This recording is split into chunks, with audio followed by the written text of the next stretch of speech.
À l'Argus, le 3008, on a adoré. Alors, quand Peugeot lance son nouveau 5008, une sorte de 3008 rallongé capable d'embarquer 7 passagers, on imagine forcément qu'il sera encore plus séduisant que son petit frère. Alors, vrai ou faux?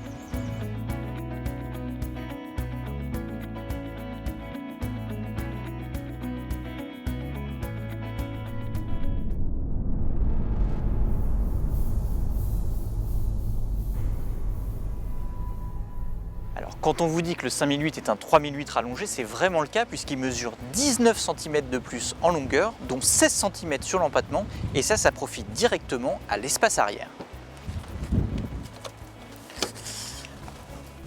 Avec le siège reculé au maximum, on peut même quasiment tendre ses jambes, et on profite en plus de tablettes aviation, des stores latéraux et même d'une ventilation dédiée. C'est royal. Alors, le bel espace à l'arrière permet d'avancer suffisamment le second rang pour avoir de l'espace sur les places d'appoint. Alors bien sûr, ça reste du dépannage, mais sur ce point, le 5008 est un petit peu mieux loti que ses concurrents Skoda Kodiaq et Nissan X-Trail.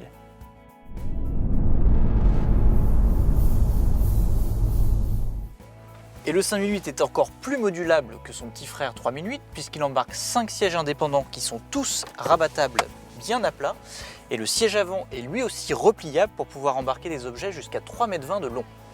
Mais rien qu'en 5 places, on a déjà un beau volume de 700 litres qui peut même grimper à 780 litres si on enlève complètement les sièges de 3e rang. Alors c'est un petit peu fastidieux, mais c'est faisable.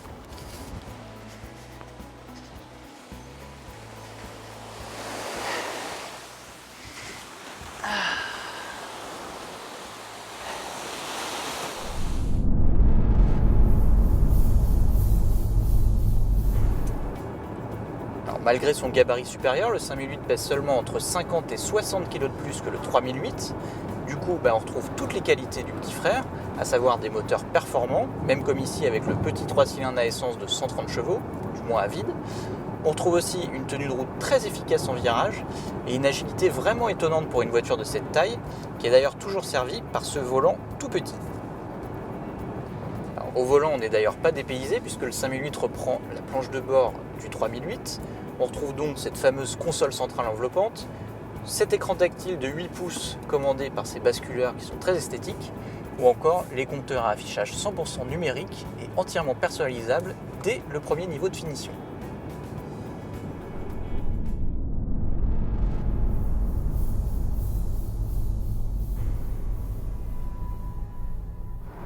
Par rapport au 3008, le 5008 embarque une suspension arrière affermie de 15%. Alors ça permet à la voiture d'être mieux tenue sur les bosses quand on roule à 4, 5 voire 7 passagers. Le revers de la médaille, c'est que quand on roule seul, la voiture est un petit peu moins confortable.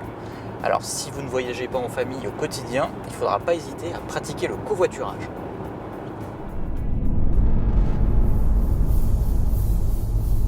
Et oui, malgré son allure de grand SUV et sa garde au sol annoncée à 23 cm, le 5008 ne dispose toujours pas de vraie transmission intégrale comme ses concurrents Skoda Kodiaq ou Nissan X-Trail. Alors il faudra se contenter du fameux système Grip Control en option qui se compose d'un anti-patinage intelligent à 5 modes et de pneus M+S.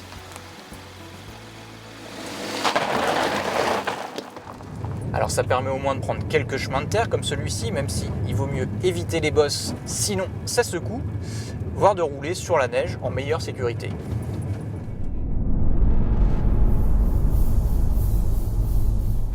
Et oui, on s'en doute, le 5008 est vendu plus cher que le 3008. Le surcoût peut atteindre jusqu'à 2000 € sur les finitions hautes. Alors ça porte le prix du 5008 à près de 37 000 € en finition allure avec le Blue HDI de 150 chevaux. Et si on veut la finition haute GT avec le Blue HDI de 180 chevaux, c'est presque 44 000 € qu'il faudra débourser. Du coup, le 5008 se retrouve placé un petit peu plus cher que ses concurrents directs, les Nissan X-Trail et Skoda Kodiaq. En contrepartie, il offre un équipement un petit peu plus généreux, dont vous retrouverez tous les détails sur le site web de largus.fr.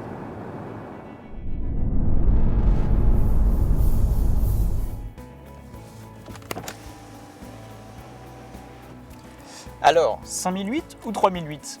Eh bien disons que si vous avez besoin d'un coffre immense ou de 7 places occasionnellement, il faudra bien sûr privilégier le 5008.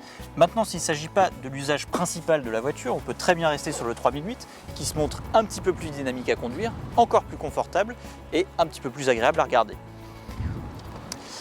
Et avec les 2000 € d'économiser, vous pourrez toujours vous offrir la petite patinette e-Kick qui est vendue 1500 € en accessoires. C'est une petite patinette à assistance électrique qui se recharge sur son support dans le coffre. Et d'ailleurs, je vais tout de suite aller en faire un petit tour.